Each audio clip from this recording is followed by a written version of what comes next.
Here I have the shearwater chick that's come ashore. It's struggling a little bit. It's the most magnificent seabird. It came ashore tonight. Normally it would be the end of August, but it's now the middle of September, so it's quite late for this to happen. And it's confused by lights, so it obviously came ashore, and we found it on the road and just followed it down to the beach. It had been walking and trying to hide itself in among the marram grass that grows here down in Derrynane.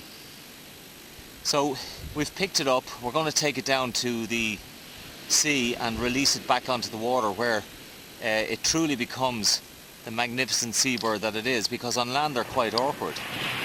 Now the bird itself is a young chick, probably just fledged a couple of days ago, and landed on the water, flew and got confused by the lights and came ashore.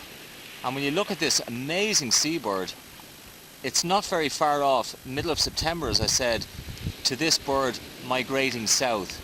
These birds tend to migrate over two parts. The first part, they'll fly down south and possibly make their way across to the northern hemisphere part of Brazil and stay there for a couple of weeks to regain their strength. And then from there on in, they'll head down to Patagonia, that's down in Argentina.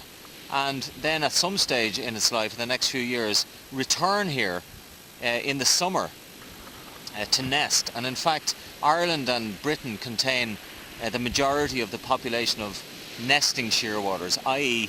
shearwaters that come ashore to make a nest.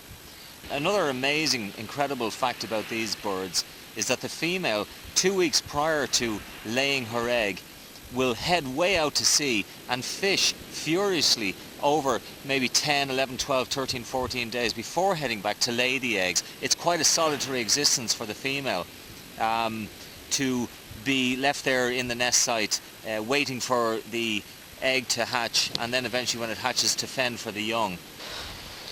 Now I've just moved a little further on down the beach. We're actually near the part of the beach where the waves are, and as you can see I'm going to release the bird and follow it down into the water, and let's see instinctually does it head into the sea. My hope is that it will, so I let it go here and let's see what it does. As you can see, it's going down towards the beach. Now I just wonder, is it a case that the bird can actually hear the waves?